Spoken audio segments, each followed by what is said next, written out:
somos flexibles, ¿eh? Yo no exijo que me estén enviando las tareas semana a semana. Es lo mejor, es lo más cómodo para todos y para mí también a la hora de archivar la información y repasar. Eh, pero bueno, hay mucha gente que está viendo la clase en diferido, en otros momentos, en otros horarios. Y bueno, entonces no pasa nada si una semana se atrasan. Claro, luego ponerse al día cuesta siempre un poquito más, entonces lo mejor es la disciplina semanal, ¿no? Pero bueno, yo no tengo problema eso en que alguien se atrase una semana.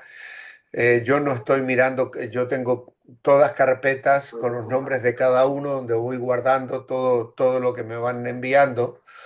Entonces no puedo entrar en todas las carpetas para ver si me han enviado o no, ¿vale? Sí. Entonces, pero que sepáis que todo lo que me enviáis, claro que lo reviso y lo archivo para luego poder comprobar al final que las tareas se han cubierto, ¿vale?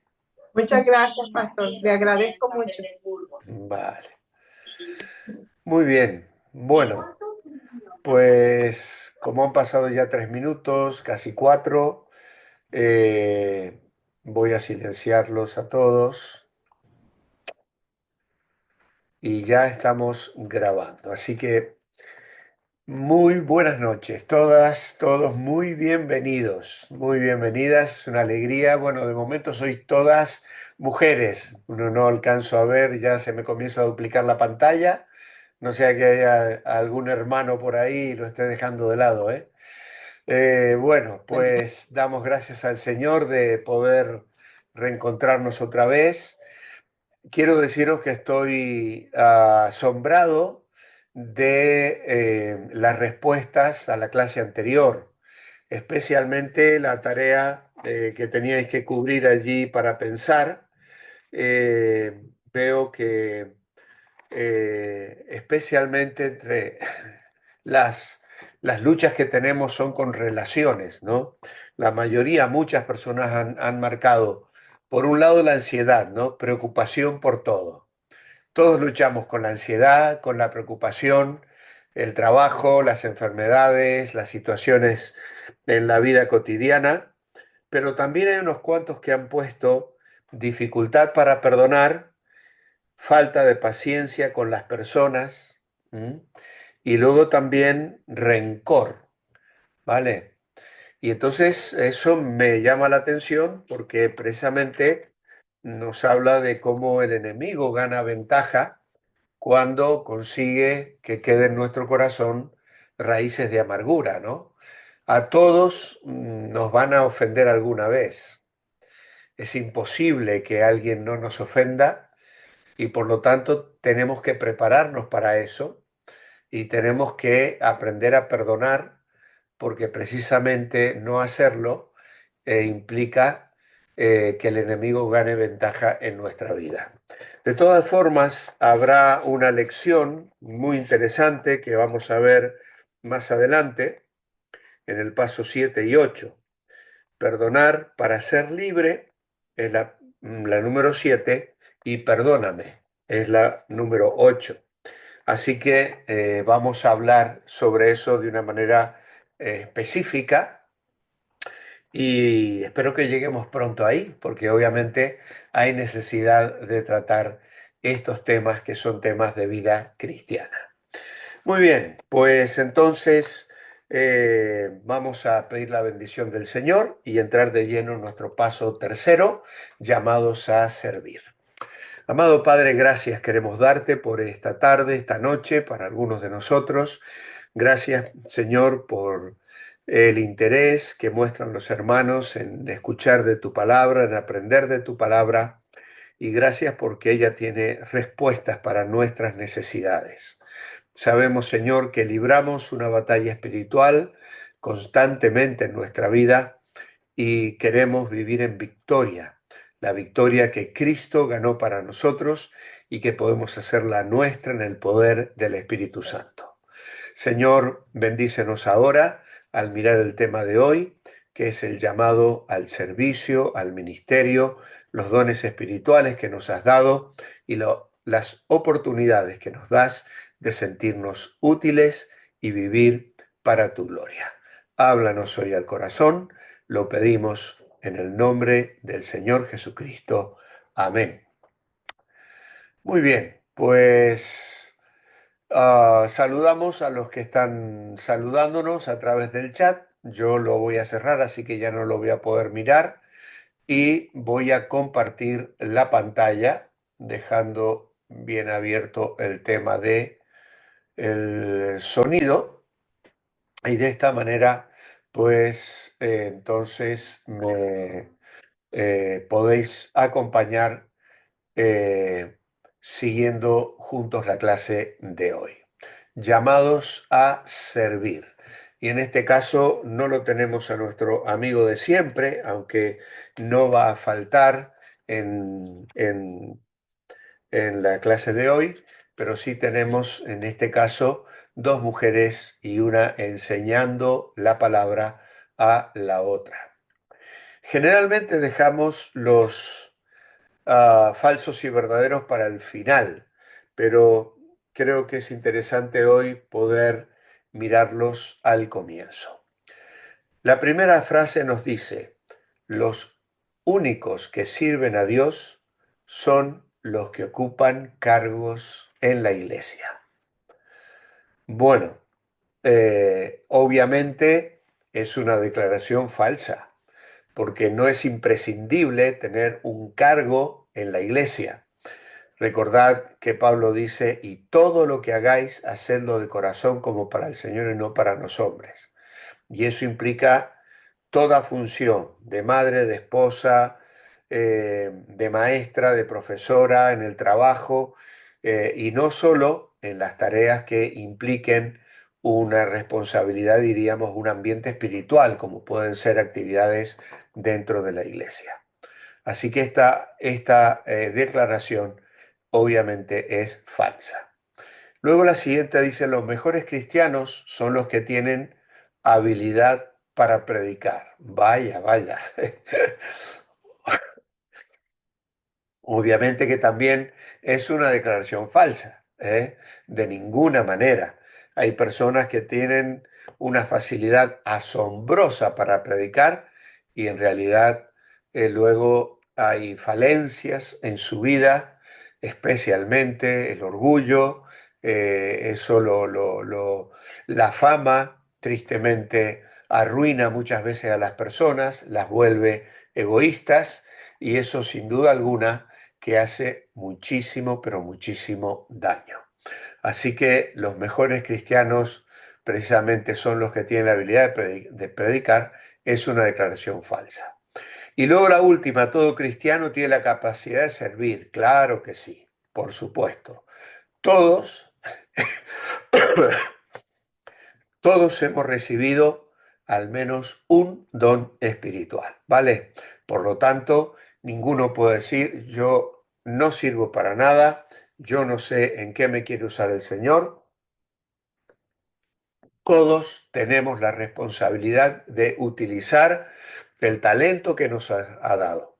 El Señor dejó algunas parábolas muy interesantes y muchas veces las mencionamos, ¿no? Bien, buen siervo y fiel, sobre poco has sido fiel, sobre mucho te pondré.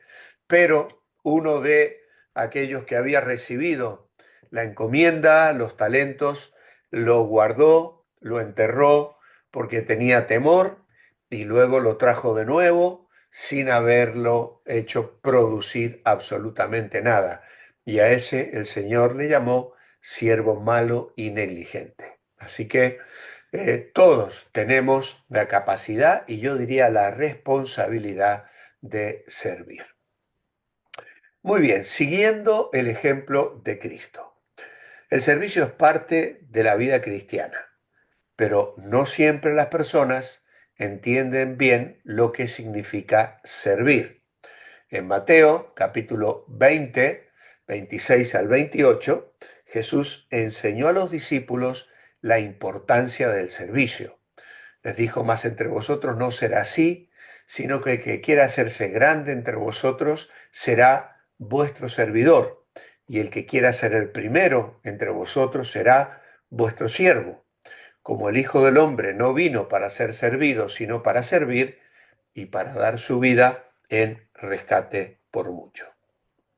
Así que aquí tenemos que la persona que quiera hacerse grande, entre otros, tiene que aprender a ser un servidor, un siervo. Y el que quiera ser el primero será siervo de los demás. Los que se preocupan solo por sí mismos y su propia felicidad nunca encontrarán la felicidad que buscan. Cristo enseñó que el éxito viene a los que se olvidan de sí mismos y se entregan al servicio de otros. Jesús describió el liderazgo desde una nueva perspectiva. Fue asombroso para los discípulos y aún lo sigue siendo para nosotros hoy. En lugar de aprovecharnos de la gente, debemos servir a la gente. El propósito de Jesús en su vida fue servir. Incluso lo dice aquí, morir por los demás. Un verdadero líder posee un corazón de siervo. Por eso es que en la iglesia a nadie se lo nombra para un servicio. Generalmente se le reconoce el servicio que viene realizando, especialmente aquellos que van a ocupar cargos de ancianos, de pastores en la iglesia. No se nombra a una persona para que sea pastor, para que sea anciano. Se le reconoce que viene trabajando como pastor o como anciano. Está pastoreando, está guardando, está aconsejando, está sirviendo a los demás. Por lo tanto, tenemos que cambiar la perspectiva del mundo, que es precisamente la que los discípulos discutían entre sí. ¿Quién habrá de ser el mayor, no? El verdadero líder posee un corazón de siervo, aprecia a los demás, los valora y toma en cuenta que no está cumpliendo una tarea superior. Si ve que hay que hacer algo, mira, el líder no espera que se lo pidan. Y esto es la actitud que cada creyente debe tener. Debemos tomar la iniciativa y hacer lo que haría un siervo fiel. ¿Para usted qué significa ser siervo de los demás? Bueno, yo he respondido de esta manera: ponerse a disposición de otros, suplir necesidades. ¿Vale? Esta es una hermosa definición de lo que es amar. Amar es suplir necesidades. Y esto nos lleva a servir a otros. Servir significa sacrificio, pero este sacrificio está acompañado por el gozo y el contentamiento. Por eso, más que un sacrificio, servir es un privilegio. ¿Vale? Y esta frase aquí es enormemente acertada. Me encanta que hayan colocado esta frase aquí en este lugar de la lección. Más que un sacrificio, servir es un privilegio, porque servir, aunque pueda llevarnos a ceder derechos, a renunciar a privilegios, a lo mejor perdemos tiempo en nuestro hogar, de ver la película que queríamos ver o de manejar nuestro tiempo como nos dé la gana, pero nos comprometemos. Y entonces, claro, eso conlleva el que asumamos una responsabilidad renunciando a otras cosas que a veces vemos que otros disfrutan, ¿no? A veces uno dice, mira, los vecinos se van de paseo todos los domingos a la mañana y yo tengo que ir a la iglesia. Bueno, porque tengo un ministerio en la iglesia, porque sigo al Señor, y entonces tal vez me gustaría también pasear, lo haré en otro momento, pero primero está lo que yo quiero hacer para el Señor. Y eso produce gozo y contentamiento. El ejemplo más indicado que debemos seguir es el de Cristo, quien dijo en Mateo 20:28 que Él no vino para ser servido, sino para servir y para dar su vida en rescate por muchos. Y aquí hemos colocado, Él pagó el precio de nuestra libertad. ¿Vale? El texto de Mateo 20:28 que va a aparecer en el Evangelio de Lucas capítulo 10, cuando el Señor entró en casa de Zaqueo, y luego aparece también en Marcos, pues es un texto clave del Evangelio, es el resumen del Evangelio. El Hijo del Hombre no vino para ser servido, sino para servir y para dar su vida en rescate por muchos. Por eso es que voy a hacer un pequeño paréntesis aquí, y si estáis tomando nota, os recomiendo que pongáis atención, porque voy a compartir con vosotros un pequeño bosquejo en relación a este versículo, Mateo 20:28. El Hijo del Hombre no vino para ser servido, sino para servir y para dar su vida en rescate por muchos. Y este bosquejo comienza con este título: La persona que vino. La persona que vino. Se le llama el Hijo del Hombre. Y esto es la identidad de Jesús. Jesús se presenta como el Hijo del Hombre, que es una referencia mesiánica que aparece en el Antiguo Testamento, especialmente en los profetas Ezequiel y Daniel. La idea de hijo nos habla de sumisión, y la sumisión era crucial para la redención de la humanidad. Esta designación que usa Jesús acerca de sí mismo, el Hijo del Hombre, conecta a Jesús con toda la profecía del Antiguo Testamento. Y por eso se puede decir que este versículo, Mateo 20:28, es uno de los textos más importantes, no solo del relato que aparece en el capítulo 20 de Mateo, sino de todo el Evangelio en el Nuevo Testamento. La frase Hijo del Hombre aparece 93 veces en el libro de Ezequiel y se refiere a la humanidad del propio profeta.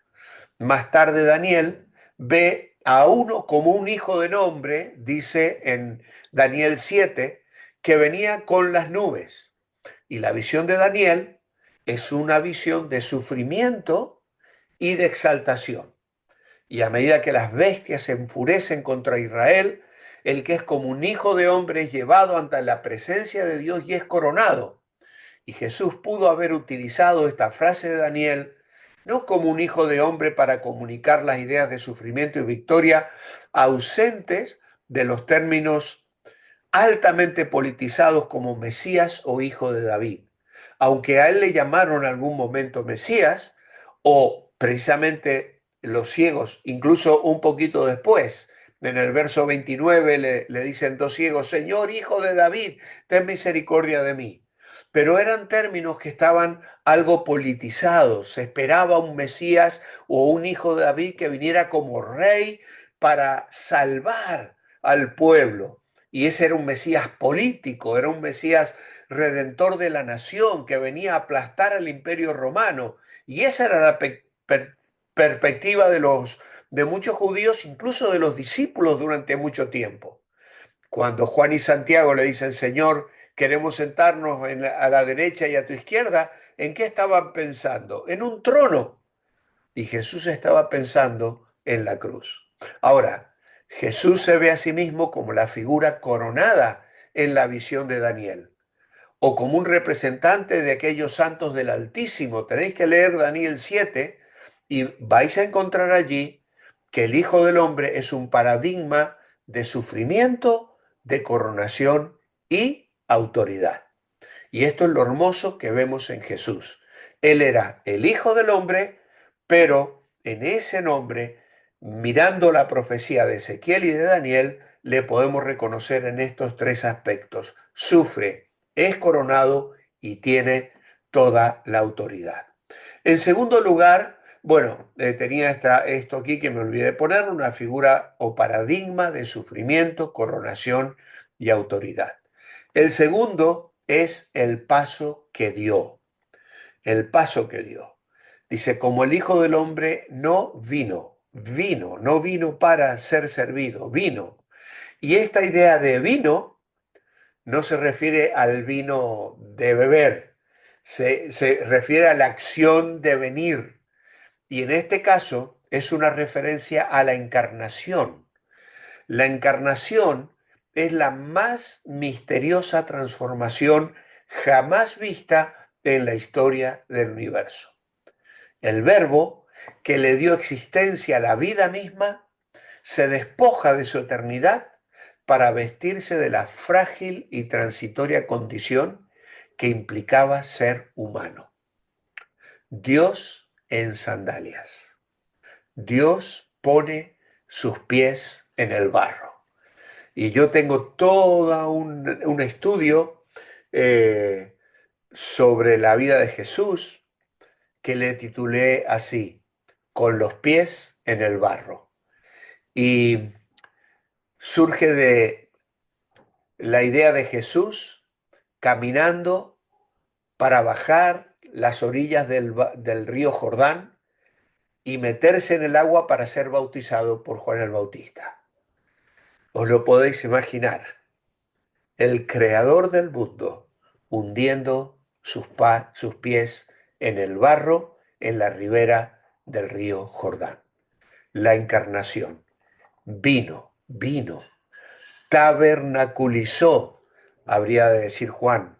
El Verbo se hizo carne y habitó, levantó su tienda entre nosotros.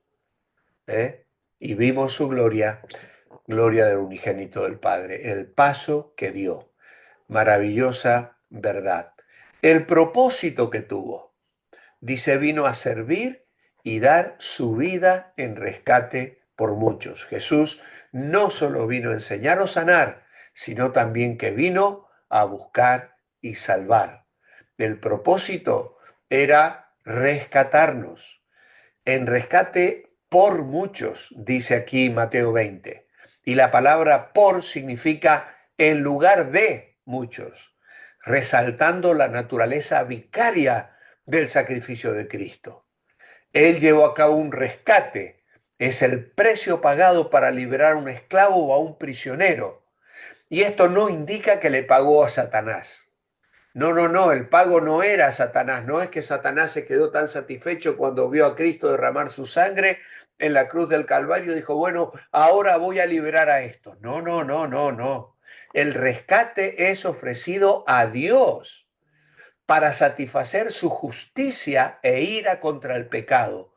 Eso nos condenaba y el precio pagado fue la propia vida de Cristo mediante una expiación de sangre. Y esto está explicado en Levítico 17:11, en Hebreos 9:22, citas que menciono para que las podáis considerar en otro momento. Hoy no podemos dedicar tiempo para leerlas. Así que el significado de la cruz, Cristo sometiéndose a sí mismo al castigo divino contra el pecado en nuestro lugar. Isaías 53, 4 y 5 lo dirán también muy claramente. El Señor vino y ocupó nuestro lugar, llevó nuestras enfermedades, sufrió nuestros dolores, le tuvimos por azotado, por herido de Dios y abatido. Y 2 Corintios 5:21 dirá, al que no conoció pecado, por nosotros lo hizo pecado. Así que Él sufrió el choque de la ira divina en lugar nuestro. Fue la copa que Él tendría que beber y que en Getsemaní decía, Padre, si es posible, pase de mí este vaso sin que lo beba. Pero era el bautismo que Él tenía que sufrir. Vino a dar su vida en rescate, no solo a sanar o enseñar, sino a buscar y salvar. Su amor y compasión se extienden a todos los que están perdidos espiritualmente. Y la pregunta es, ¿qué es lo que motivó al Señor a imponer a su Hijo una limitación a su condición divina tan drástica, tan tremenda? Y la respuesta es una inexplicable pasión por asegurar una relación con nosotros. Vino a buscar y a salvar lo que se había perdido. Vino a rescatarnos. Vino a abrirnos un camino nuevo y vivo por el cual podemos tener comunión con Dios. Así que Él se limitó a sí mismo, se hizo un ser humano, experimentó la encarnación, puso los pies en el barro. ¿Para qué? Para poder asegurar una relación con su pueblo, con sus hijos, con aquellos que ahora somos aceptos en el amado. Por eso, el cuarto y último punto de este apartado es el privilegio que tenemos en rescate por muchos. Teníamos necesidad de redención, estábamos espiritualmente perdidos y necesitábamos ser rescatados. No podíamos salvarnos a nosotros mismos, ni lo podemos hacer. Y la buena noticia es que Él vino a buscar y salvar a los perdidos. La muerte en la cruz proporciona la reconciliación con Dios y la vida eterna. Jamás hubo un ejemplo de humildad y deferencia como el de Cristo.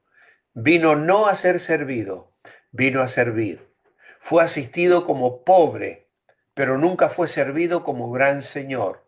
Lavó los pies de sus discípulos, pero en ninguna parte leemos que se los lavaran a él. Vino a prestar ayuda a todos los necesitados, a sanar a los enfermos, a dar respuesta a las preguntas. No le importaron las fatigas, los sufrimientos que el servir a otros le trajo a él. Escuchó las peticiones de las personas y las respondió, pero jamás pidió algo para sí mismo. Solo en 2 ocasiones Jesús pidió de beber, junto al pozo de Jacob, a la samaritana, pero no era para satisfacer su sed física, sino la sed espiritual de ella. Y en la cruz también pidió de beber, pero solo para probar la amargura de unos sorbos de vinagre. En ambos casos era la sed de almas lo que le consumía.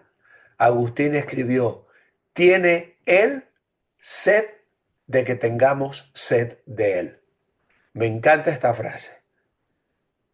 Tiene él sed de que tengamos sed de él. O como escribió otro de los patrísticos de muchos años atrás, todo él era comestible, pues era enteramente para los demás. Él era el pan que descendió del cielo y de él nos alimentamos nosotros. Por eso continuamos y nuestra lección nos pone el cuarto punto. Apunte un ejemplo de cómo usted puede dar su vida para servir a los demás. Y yo he colocado esto: ser un misionero, renunciando a planes propios para evangelizar. Bueno, no todos son llamados a ser misioneros, pero en un sentido, todos somos llamados a encarnarnos. ¿Y qué significa encarnarnos? Significa suplir necesidades. Todos somos llamados a ir, a acercarnos a las personas. No podemos cruzarnos de brazos, mirarlos de lejos, ser indiferentes. El Hijo del Hombre no vino para ser servido, vino para servir y para dar su vida en rescate de muchos. Ahora, aunque no seamos misioneros, aunque no tengamos que ir del otro lado del mar o recorrer miles de kilómetros para servir a Dios, todos podemos hacer lo que la lección nos dice a continuación: usar nuestro don. La Biblia nos enseña que Dios ha dado dones a cada miembro de su iglesia para ayudarlos a servir. Un don es una capacidad especial y necesaria para contribuir al crecimiento de la iglesia. ¿Cuáles creyentes han recibido dones.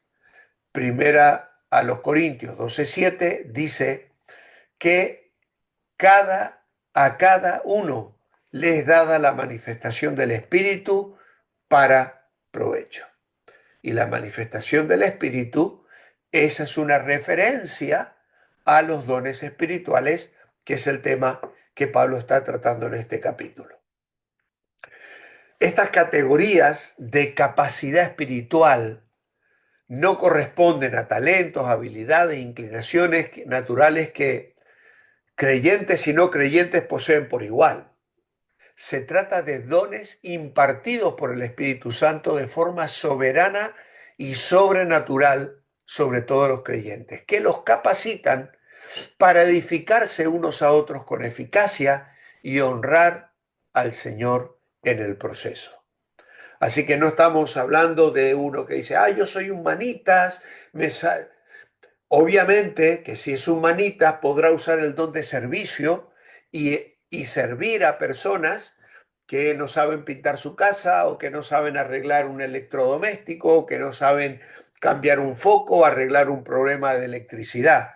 Y él lo sabe hacer, pues sirve a las personas con ese talento natural que tiene, porque hay muy buenos electricistas que no son cristianos, pero él como cristiano visita la casa, resuelve el problema y usa el don espiritual de servicio, suple una necesidad que honra al Señor.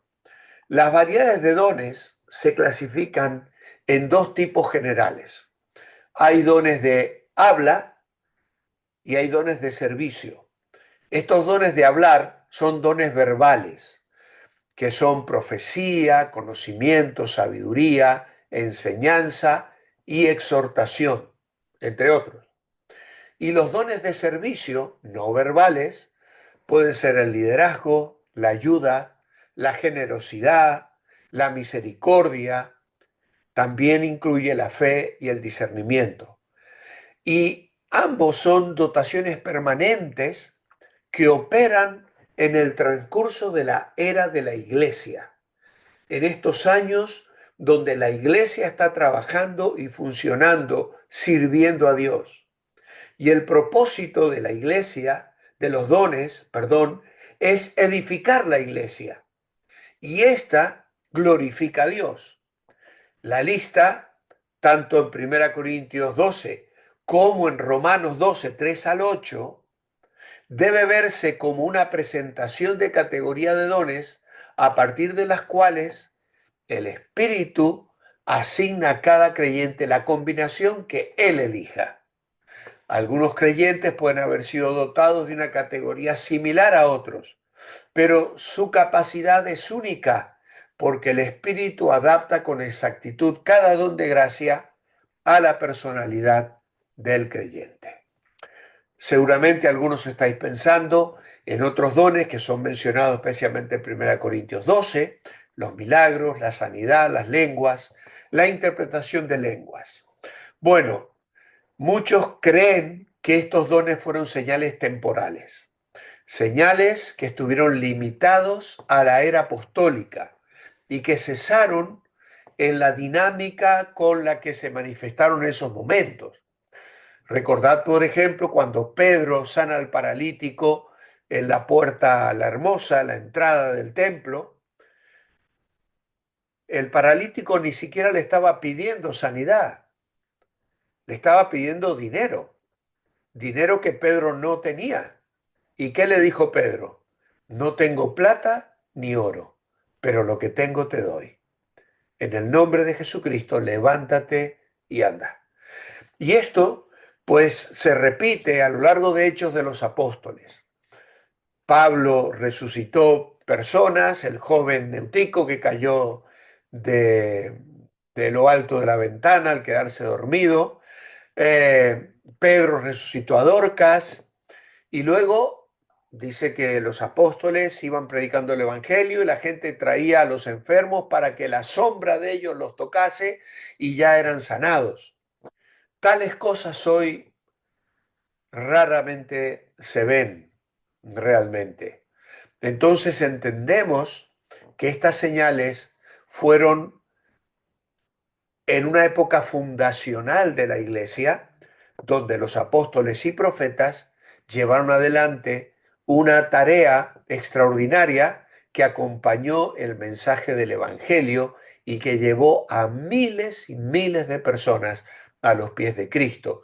Y el impacto que tuvo el Evangelio en ese primer siglo fue algo que no sé si alguna vez se ha vuelto a repetir. Ahora, con esos milagros, esos dones espirituales daban respaldo a los apóstoles y su mensaje como la verdadera palabra de Dios, hasta que la palabra quedó completa. Y ahora la Biblia es la prueba de autenticidad. Dios ha dicho todo lo que tenía que decir y todo lo que tenía que decir lo tenemos contemplado ya en la misma palabra de Dios. Muy bien, punto 6. ¿Qué debemos hacer con los dones que Dios nos ha dado? Pues 1 Pedro 4:10 nos da una respuesta interesante. Dice Pedro aquí, cada uno según el don que ha recibido, ministrelo a los otros como buenos administradores de la multiforme gracia de Dios. Así que cada uno debe ponerlos al servicio de los demás. El don no es para mí, el don es para otros, no son para mi beneficio. El propósito es edificar, bendecir, ayudar, suplir necesidades de otros. No es para que yo me cuelgue medallas, no es para que las personas me aplaudan, no es para que la gente diga, qué maravilloso es usted. No, los dones espirituales son para suplir necesidades. Luego tenemos la lista de Romanos 12 que hemos mencionado recién y se nos anima aquí a contestar las siguientes preguntas, porque hay un concepto que debemos tener de cada uno de nosotros. Digo, pues, por la gracia que me es dada a cada cual que está entre vosotros, que no tenga más alto concepto de sí que el que debe tener, sino que piense de sí con cordura, conforme a la medida de fe que Dios repartió a cada uno. Porque de la manera que en un cuerpo tenemos muchos miembros, pero no todos los miembros tienen la misma función, así nosotros, siendo muchos, somos un cuerpo en Cristo y todos miembros los unos de los otros. Por eso la respuesta que encontramos en el verso 3 es que debemos tener un concepto equilibrado, no creerme mejor de lo que soy, pero tampoco peor de lo que soy. Es importante tener una buena autoestima, porque algunos nos tenemos muy en poco, algunos otros se sobreestiman. Y la clave de una evaluación honesta y fiel es conocer las bases de nuestra valía, que es nuestra nueva identidad con Cristo. Separados de Él, no somos competentes según las normas eternas. En Él, aferrados a la vid, somos pámpanos valiosos y capaces de un servicio digno. Cuando uno se evalúa con las normas mundanas de logros y el éxito puede ser demasiado o dar demasiada importancia al valor que tiene ante los ojos de los demás, y eso nos hace perder el verdadero valor ante los ojos de Dios. Por lo tanto, tenemos que valorarnos a nosotros mismos, no pensar más de lo que somos y tampoco pensar menos de lo que somos. La iglesia es el cuerpo de Cristo y se compara con el cuerpo humano. El verso 5 que hemos leído dice, somos, siendo muchos, somos un cuerpo en Cristo y todos miembros los unos de los otros. Así que el verso 5 dice que siendo las diversas partes, formamos un solo cuerpo en Cristo. Por tanto, la función de cada creyente es procurar la unidad del cuerpo buscando cómo ayudar a otros. Dice el verso 4 que un cuerpo tiene muchos miembros, pero no todos tienen la misma función específica. Hay variedad de dones en la iglesia, no todos tenemos el mismo don. Eso es muy importante, ¿vale? Eh, eh,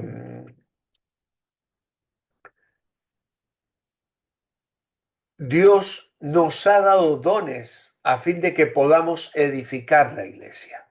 Y para usarlos con eficacia debemos tener en cuenta que todos los dones y habilidades vienen de Dios, comprender que no todos tienen el mismo don, saber quiénes somos y qué hago mejor. Eso es muy importante. Y dedicar nuestros dones al servicio de Dios y no a nuestro éxito personal. Estar dispuestos a ponerlo al servicio de Dios con generosidad y sin exclusión. Mirad, hermanos, una clave para que los creyentes vivamos la vida cristiana con alegría es que sirvamos en el ámbito del don espiritual que hemos recibido. Porque cuando yo sirvo al Señor en el área para el cual Dios me ha capacitado, me siento cómodo, es mi lugar, es el lugar donde Dios quiere que yo esté. Pero si yo me quiero meter en áreas para las que no estoy capacitado y no tengo los dones espirituales, voy a sufrir porque voy a hacer un trabajo en mis propias fuerzas, no voy a hacer el trabajo bien porque no tengo la capacidad espiritual para hacerlo, estaré ocupando e impidiendo que otro hermano que tiene esa capacidad cumpla su función porque la estoy cumpliendo yo y le estoy impidiendo a él llenar y vivir en ese lugar. Y entonces todo hace que se pierda el gozo y la alegría de la vida cristiana. Pero cuando un creyente conoce el don espiritual que Dios le ha dado y se involucra en el ministerio en ese lugar, comienza a experimentar la alegría y el gozo de hacer la voluntad de Dios, sintiendo que su ministerio lo está haciendo, está dando fruto para la gloria de Dios y se siente feliz porque está bendiciendo, está supliendo necesidades de otros y está sintiendo que el Señor le respalda en el ministerio que el Señor le ha dado. Ahora, ¿quiénes son los más importantes en su iglesia?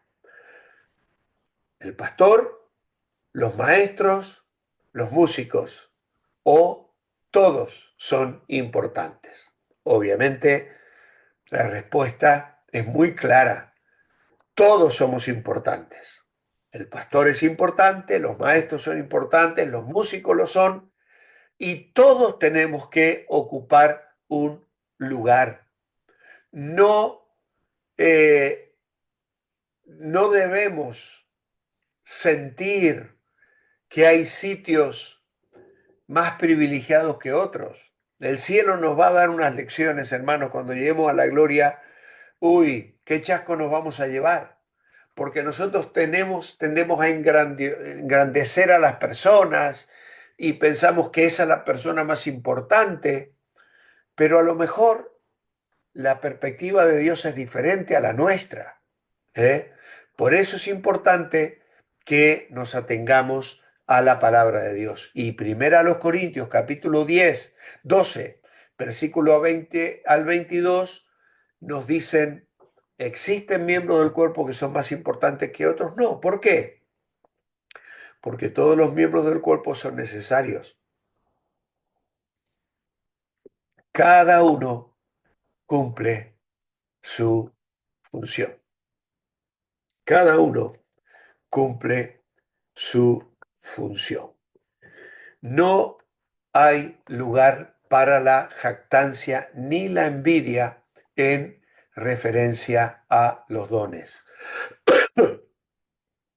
El que envidia a otro hermano por sus habilidades, por las habilidades que tiene, no ha entendido lo que estos versículos enseñan.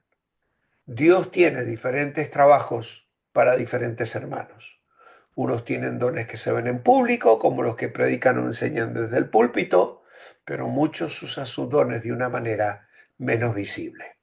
Por otro lado, las personas que se jactan de los dos dones que tienen, tampoco entienden que Dios ha dado una variedad de dones a sus hijos y que todos son igualmente importantes. La Biblia menciona los dones que Dios da y aquí se nos enumeran algunos: ayudar, enseñar, exhortar, dar con generosidad, presidir, mostrar misericordia, evangelizar, pastorear. Y allí tenéis un montón de citas: Efesios 4:11, Romanos 12, 1 Corintios 12, 7 al 10 y 28 al 30. Como podemos ver, no todos tienen el mismo don. ¿Por qué es importante saber esto?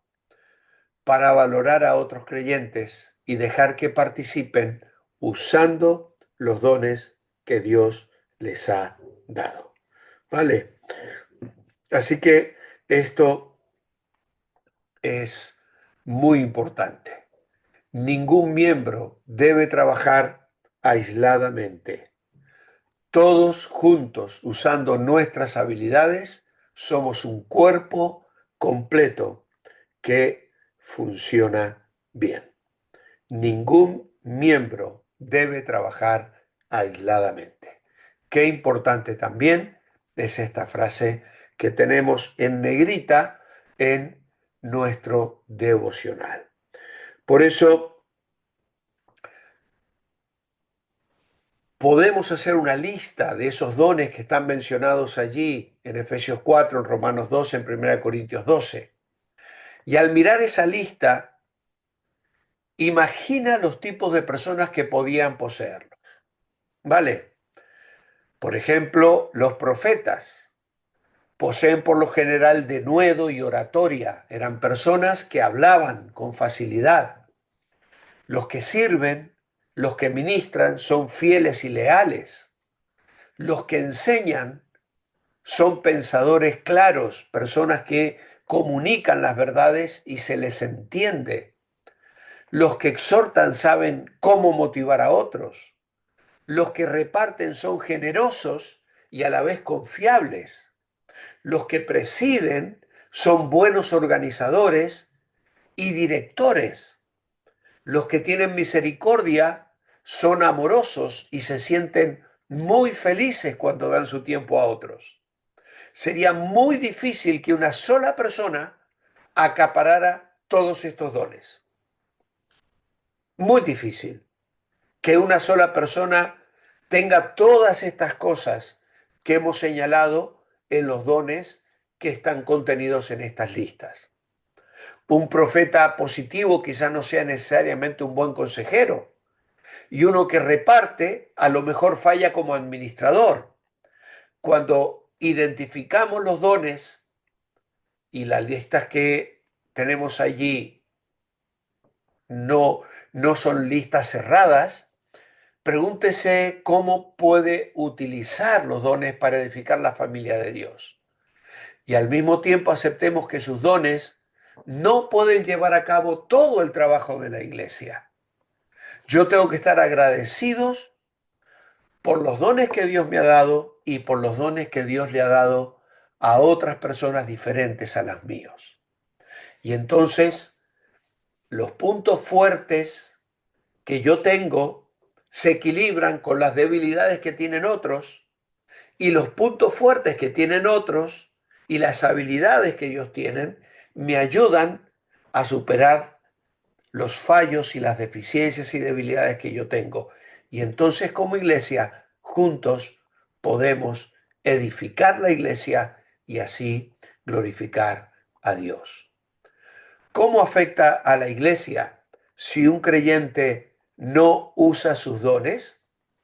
Bueno, todos los otros miembros de la iglesia pierden la bendición de ese don.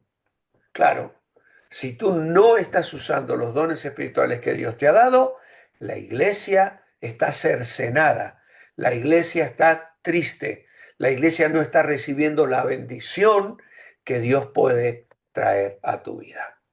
Ahora, ¿cómo puedes saber cuál es tu don? La mejor manera de descubrir tu don es ayudando en cualquier área que se te necesite. Tienes que involucrarte, tienes que probar. Poder llegar a saber qué don espiritual tengo es como cuando me voy a comprar zapatos. Me pruebo 4, 5, 6, 7 pares hasta que hay uno que me calza bien y que entra dentro de mi economía y me lo compro. Pues eso es un poco lo que pasa con los dones espirituales. Voy probando. Después de probar varios ministerios, voy a darme cuenta de cuáles son las áreas de capacidad y en cuáles áreas no tengo capacidad. Y es muy importante escuchar la evaluación de otras personas. No te quedes solo con lo que te parece a ti. A lo mejor pienso, yo canto muy bien, pero resulta que otros me escuchan cantar y dicen, no, mira, desafinas un montón, ¿vale? O tú dices, no, no, yo le puedo enseñar a los niños o a los jóvenes. Pero claro, resulta que los niños no te siguen, se distraen, no tienen la habilidad de atraerlos en la forma que le cuentas la lección. Yo soy un enseñador, tengo que predicar. Pero resulta que media congregación se queda dormida cuando tú estás tratando de enseñar algo. Todo eso es algo importante. No solo tengo que quedarme con lo que a mí me parece, tienes que preguntarle a tu esposo, a tu esposa, a personas de confianza que te van a decir, mira, no sigas por ahí porque eso... No es fácil decirlo y no es fácil preguntarlo, pero es importante. Es importante que vayamos al pastor y digamos, pastor, ¿usted cree que el trabajo que estoy haciendo en la iglesia lo estoy haciendo bien? ¿Estoy siendo de bendición o estoy siendo un estorbo? Así que todo eso es muy importante. Yo voy probando, voy preguntando y por supuesto todo eso bañado de oración, de buscar la voluntad de Dios y pedirle al Señor que me revele claramente y me haga sentir que en ese área de trabajo me siento feliz. Esto es lo mío, es lo que a mí me gusta, me siento contento y feliz cuando hago esta labor. Por eso hay aquí una pregunta personal. ¿Cuáles dones cree que ha recibido usted? Eso es algo que tienes que rellenar. Hay personas que pueden haber recibido un don, otros dos, otros tres. Yo creo que potencialmente, como tenemos al Espíritu Santo, y el Espíritu Santo es el que reparte los dones, conforme a las necesidades que tiene la iglesia, hay personas que ejercen un don, incluso durante un tiempo hasta que otra persona aparece con ese don en una forma más específica. Durante años yo tuve que tocar la guitarra en la iglesia en la que pastoreaba, pero hoy no toco la guitarra en la iglesia que pastoreo en Revive. ¿Por qué? Porque yo toco la guitarra muy mal, apenas sé unos acordes y nada más. Pero claro, durante 10 años tuve yo que tocar la guitarra porque no había quien lo hiciera. No había nadie que colaborara hasta que el Señor comenzó a levantar personas que comenzaron a hacerlo incluso mejor que yo. Y entonces, claro, yo dejé de cubrir esa área que seguramente era un talento revestido de espiritualidad, en un don de servicio, de misericordia, de generosidad, porque quería ayudar a la iglesia a cantar y alabar de la mejor manera, pero luego el Señor levantó personas que pueden llevar adelante ese ministerio en una forma mucho más eficaz. Así que la Biblia enseña que cada creyente debe servir y no solo ser servido, y Dios nos ha dado dones para contribuir al crecimiento de la iglesia y debemos utilizarlos. Aquí tenéis una serie de eh, dones que podrían hoy estar funcionando de una manera muy dinámica en la vida de cualquier iglesia. El don de servicio, el don de enseñanza, el don de ayuda, el don de exhortación, el don de evangelismo, personas que tienen facilidad para dar testimonio, para hablarle a la gente, para repartir folletos. Todos tenemos que ser testigos de Cristo, ojo, pero hay algunas personas que tienen un llamado y una facilidad para ganar gente para Cristo. El don de repartir, el don de presidir, el don de misericordia. Yo veo hermanos en la iglesia con ese talante misericordioso. Cuando ellos ven una necesidad, están ahí intentando suplirla. Vienen a mí, me dicen, pastor, ¿qué podríamos hacer para ayudar a esta persona? Están siendo creativos, buscando manera de ayudar. Luego está el don de pastor. Y el don de pastor no solo lo tiene el que pastorea la iglesia. Hay muchas personas que están pastoreando en Revive, sin ser reconocidos pastores como una función, pero se pastorean entre ellos. Hay líderes de jóvenes que pastorean a los adolescentes y a los jóvenes. Hay profesores de escuela dominical que pastorean a los niños, ¿eh? Hay hermanos en la iglesia que se pastorean unos a otros, se llaman por teléfono, se visitan cuando uno está enfermo, se animan, se enseñan el uno al otro, ¿no? Y luego el don de sabiduría, don de discernimiento, incluso el don de fe. Personas que tienen la capacidad de clamar y de ver que Dios va a suplir, que Dios va a obrar y que Él puede hacer maravillas. Muy bien, las tareas para esta semana son bastantes. Tienes allí que reflexionar en lo que hemos estudiado y hablar con tu pastor, mostrar la lista, pedirle que incluya donde tú puedes utilizar tu don en la iglesia. ¿Vale? Obviamente esto está dedicado a aquellos que tienen una iglesia en la que se están congregando. Si no te estás congregando en este momento, no podrás ir a ningún pastor. Pero bueno, la idea es, y ojalá cada uno de ustedes pueda tener una iglesia en la que se congregue.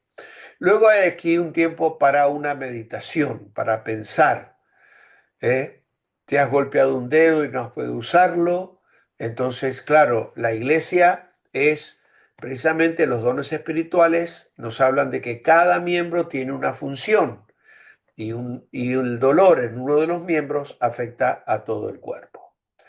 ¿Cómo debe ser un siervo de Jesucristo? Y esta sí que es una tarea que quiero que la hagáis y que voy a controlar específicamente, porque tenéis 3 pasajes aquí que hablan de la actitud de un siervo, ¿eh?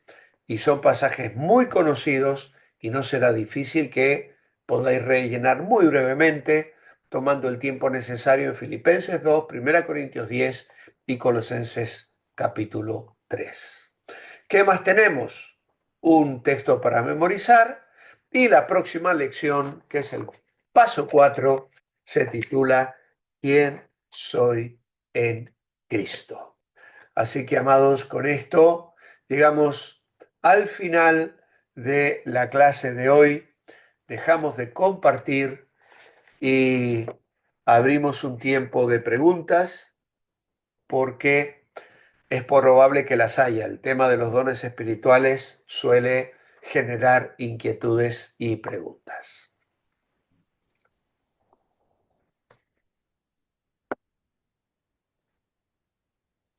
Pastor, una consulta. María, Los dones de generosidad, de ayuda y misericordia, ¿son la misma? O sea, ¿se podría englobar en la misma? son muy similares, son dones muy similares. La verdad que la Biblia los menciona, a nosotros a veces hasta nos resulta difícil marcar una diferencia. El don de misericordia es un don marcado por la miseria que observamos en la gente necesitada, ¿vale? Entonces, a veces es una persona que no merece nada, ¿vale? Entonces, hay que matizar eso. El misericordioso es una persona que no está mirando si la gente lo merece o no lo merece. Quiere ayudar a quien sea, a quien se le cruza por el camino. En la generosidad, si no tiene misericordia, a lo mejor está dispuesto a repartir, pero no a darle a cualquiera.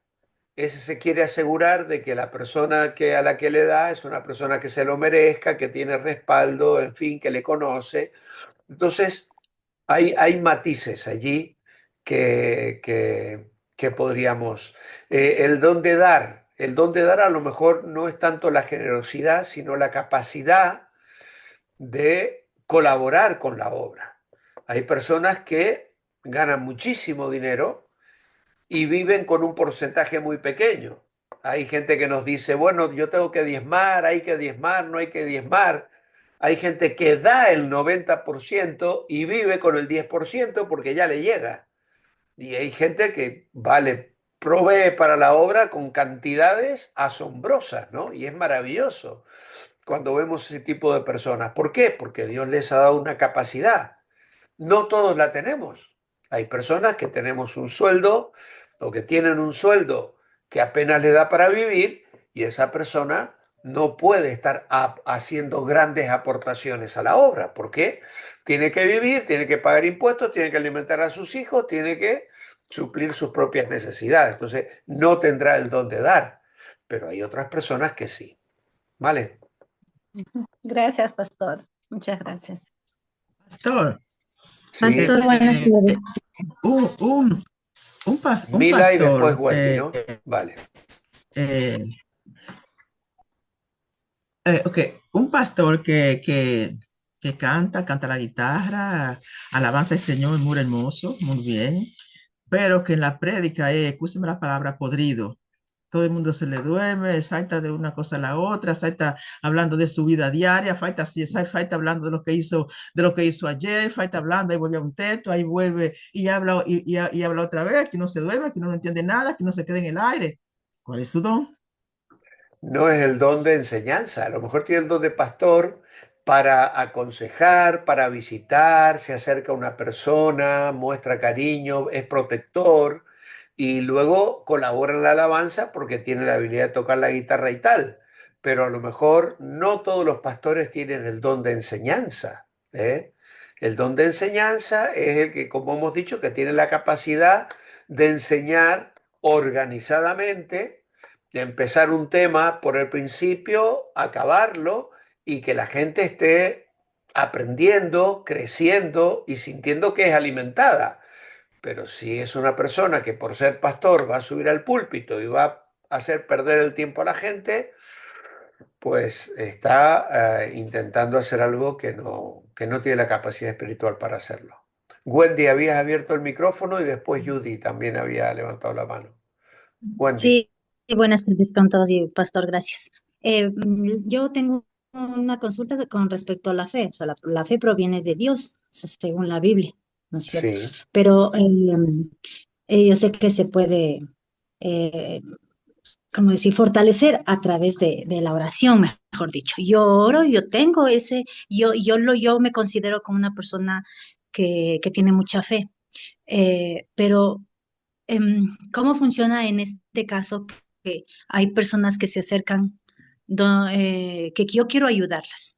Yo oro, pero si la otra persona no tiene la misma fe que yo, o sea, no va a funcionar la oración.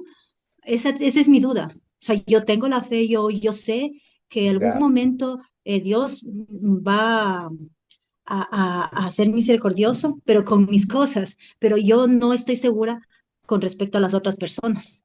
Claro, Cuando yo lógico. Es estoy... que la obra de fe es un fruto, una obra que hace el Espíritu Santo en el corazón de la persona. Nosotros no la podemos crear. La persona tiene que conocer a Dios, conocer su palabra. Hay un don de fe que es el don de visionar, por ejemplo. Recordáis probablemente la historia de Jorge Müller. Jorge Müller fue un pastor que alimentó miles de huérfanos, que fundó iglesias por todo el Reino Unido y que alimentó más de 10.000 huérfanos. Él tenía un don de fe.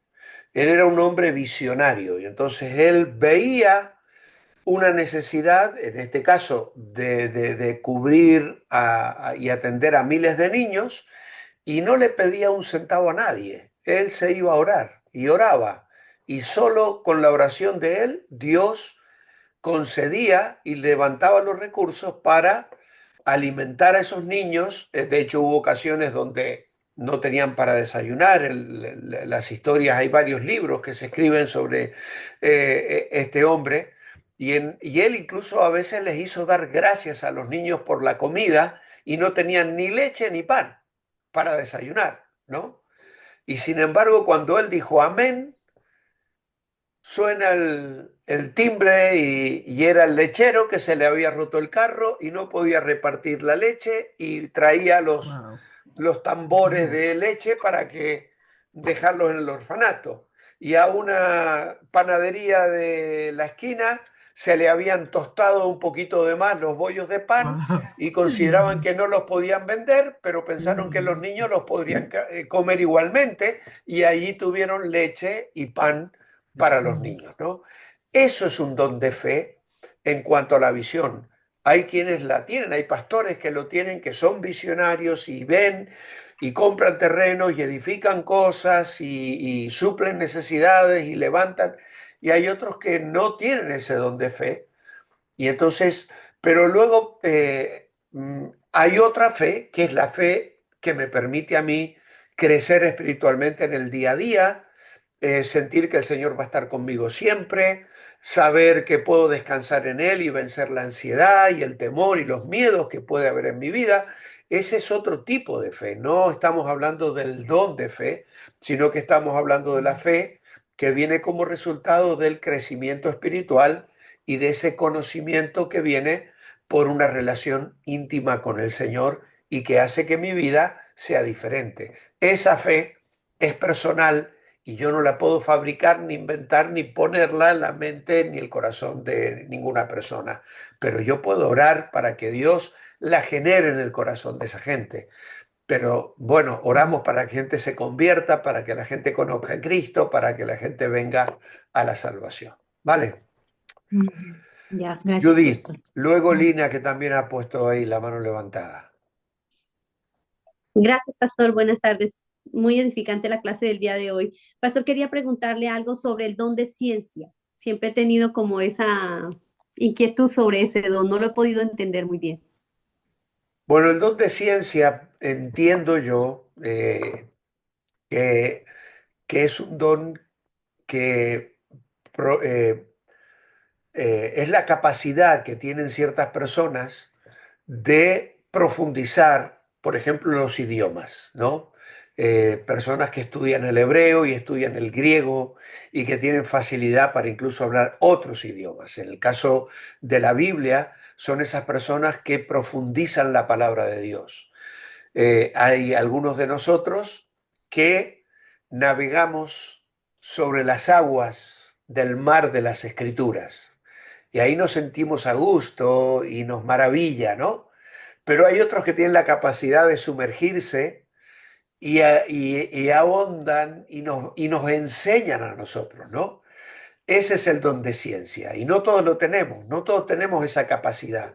Por eso yo tengo aquí atrás un montón de comentarios que consulto, porque yo no podría llegar a donde esas personas han llegado, pero son personas que Dios dotó con la capacidad no solo de profundizar la escritura y de escribir a Dios y la cristología y muchísimas cosas de la teología que están a nuestro alcance gracias a que estos hombres han tenido esos dones y nos lo han transmitido. Por eso a mí me duele cuando de pronto hay personas que dicen, ah, no, no, yo solo con la Biblia, no, a mí no me hablen, yo no leo libros, yo no miro un comentario, yo solo la Biblia, ¿vale? Tú quédate solo con la Biblia, pero estás negando los dones espirituales Ujú. con los cuales Dios ha bendecido a la iglesia. Y Dios nos ha dado, gracias a Dios hoy, la posibilidad de tener a nuestro alcance el resultado del trabajo de personas con dones espirituales que han profundizado la palabra de Dios y que nos la enseñan para que nosotros podamos conocer más al Señor. O sea, pastor, perdón, ahí es cuando se dan varias interpretaciones, ¿no? Que dice, yo la veo desde ese punto de vista y el que la profundiza más Sí, está... también son personas que interpretan Ujú. la palabra También el don de ciencia puede ir en paralelo con el don de consejería. A lo mejor es una persona que Mm, discierne fácilmente las situaciones y que puede percibir detrás de un conflicto que yo tengo algún asunto también más profundo y a simple vista otro cualquiera no sabe realmente ayudarnos en nuestra necesidad. ¿Vale? sí, gracias, pastor. Lina. Bendiciones, pastor. Gracias por la enseñanza de hoy, muy interesante, muy edificante. Específicamente el don de evangelismo. Ese don de evangelismo, se podría decir que alguien tiene ese don solamente entregando pequeños trípticos sin tener la fluidez verbal, es mi pregunta, o es el inicio. No, no, yo creo que el don de evangelismo es una persona que tiene facilidad para comunicar el evangelio, para explicarlo claramente, que es una persona desinhibida, que habla a todo el mundo y que cuando habla el evangelio lo comunica con facilidad. Todos somos testigos de Jesucristo y todos tenemos que repartir folletos y tenemos que dar testimonio de nuestra fe y decir yo antes era ciego y ahora veo, aunque luego no me sepa explicar muy bien, pero todos somos llamados a dar testimonio. Testigos de Cristo es todo creyente. Ahora, quienes tienen don de evangelismo son personas que la iglesia tiene que estar equilibrada. Necesitamos gente que tenga don de evangelismo. Hay iglesias que tienen una visión evangelística muy fuerte porque tienen muchos dones en ese y entonces todo lo que hacen es evangelizar, evangelizar, evangelizar. Pero cuando la iglesia solo evangeliza y no alimenta, se produce un desequilibrio, ¿vale? No solo hay que predicar, también hay que discipular. El Señor nos enseñó a dar argumentos, a dar alimento sólido, a hacer crecer a las personas en la gracia y el conocimiento de Dios. Entonces, una iglesia equilibrada va a tener gente que se siente llamada a evangelizar, pero que entiende que otros tienen que enseñar. No todos salen a repartir folletos, no todos son llamados a hablar con la gente en la calle, incluso les cuesta mucho, ¿eh? Pero nos respaldamos los unos a los otros, ¿vale? Cuando el don de evangelista prepara una campaña y hacen un evento, los que no tenemos el don de evangelista, pues apoyamos con nuestra presencia, con nuestra oración, con nuestra ofrenda, y los evangelistas se sienten apoyados y respaldados. Y cuando los que tenemos el don de enseñanza y organizamos un retiro o una conferencia donde va a venir un pastor o un enseñador que nos va a dar un buen estudio de la palabra de Dios, los evangelistas traen a los que han ganado y ellos mismos asisten también para apoyar esa faceta donde la iglesia se va desarrollando. ¿Vale? Mireya también había levantado la mano, Rita, y tenemos ya que ir terminando. Si alguien se tiene que ir porque la hora ya ha pasado. Mireya, por favor. Sí, muchas bendiciones para todos y gracias, pastor, por su tiempo y su enseñanza. Mi pregunta es, como yo nunca, o sea, después que yo me entregué a Cristo, solamente tuve la oportunidad de congregarme como 7 meses y ese tiempo eh, tenía una bebé pequeñita, no tenía tiempo prácticamente de participar en la congregación. Ya. Entonces, a mí, como no me estoy congregando porque vivo muy retirado de congregaciones, a mí se me ha hecho muy difícil saber cuál es mi don. Entonces, la pregunta es, si uno tiene deseos, si uno siente esa necesidad de orar por los demás, ¿eso es un don o no? Sí, sí, sí, sin duda, sin duda. El don de servicio, el don de misericordia nos lleva muchas veces a a la oración, ¿no? Creo que, que el llamado a estar en la presencia del Señor e interceder largas horas o el tiempo que haga falta o constantemente, hacer vigilias de oración, también se podría considerar una capacidad espiritual que el Señor nos da para ejercer ese ministerio que a veces no le es tan fácil a otros. Por ejemplo, a lo mejor un evangelista les cuesta mucho dedicarse largas horas a la oración, porque es una persona activa, quiere ir, quiere trabajar, casi que siente que pierde tiempo porque está orando, ¿no? Quiero que me entendáis lo que estoy diciendo, pero el que ora a lo mejor no siente tanto el llamado a salir, a moverse, sino más bien a estar recogido, a buscar la presencia del Señor y a estar intercediendo por el evangelista que está saliendo a enfrentar el mundo y a dar testimonio de su fe. Ok, muchas gracias. Rita. Sí, señor. Disculpe, muchas gracias por su enseñanza siempre. La pregunta que tengo yo, no quiero dejarlo ir sin que tener la oportunidad de preguntarle. Quiero saber su opinión por esas personas que salen en las redes o en cualquier lugar de que el Señor los llevó a ellos al infierno, que los llevó al cielo y que los trajo y les dio instrucciones, y ahora anda otro que ya hasta ya estuvo en la tribulación y todo eso. Yo quiero saber su opinión. Bueno, mi opinión es que sencillamente la Biblia dice que en los últimos tiempos habrá embaucadores y gente que va a contarnos muchas fábulas, ¿eh? Son fábulas, hermana, fábulas, son inventos. Dios se ha revelado ya en la palabra y todo lo que Dios nos tiene que decir está en la Biblia. Y no hace falta que nadie vaya al infierno, ni nadie vaya a la gran tribulación, ni nadie suba al cielo, ni baje del cielo para decirnos lo que Dios nos ha querido decir, que lo ha dicho todo en Jesucristo, que está contenido ya en la palabra de Dios. Pero lamentablemente ya Pablo lo decía, en los últimos tiempos habrá hombres que hablarán fábulas. Puedes leerlo como Pablo se lo dice a Timoteo y a Tito. Y tristemente las personas que escuchan esas fábulas están siendo llevadas por doctrinas que no vienen de la palabra de Dios. Aunque estén revestidas de espiritualidad, aunque prometan muchas grandes cosas, al final eso es hojarasca, eso no sostiene. La vida de fe no se nutre de visiones ni de experiencias extraordinarias.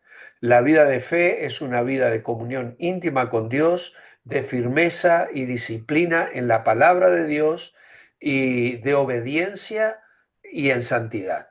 Lo demás es relleno, hojarasca, no viene de Dios. Esa es mi opinión. Bueno, muchas gracias. Muy bien, hermanos, pues lo dejamos aquí entonces, si os parece. Son 22:20 aquí en España y creo que ha sido 1 hora y 20 bien provechosa.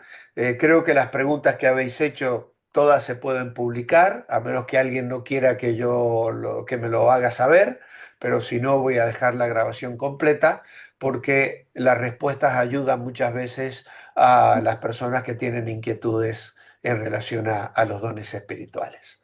Así que vamos a orar y nos despedimos. Pastor, Señor, disculpe. sí, perdón. Perdón, pastor, una pregunta. El cuadro que no está anexado acá en el estudio, ¿nos lo puede enviar después al chat, por favor? Sí, lo hago una Sketcher.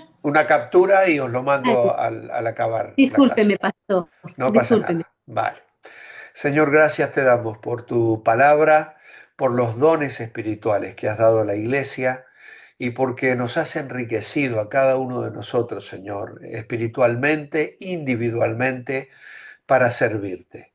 Yo te ruego que cada uno de los que me escucha pueda saber qué don espiritual le has dado y que puede servirte, Señor, en un área determinada en su vida, sentir que es útil, que su vida lleva fruto para gloria de tu nombre.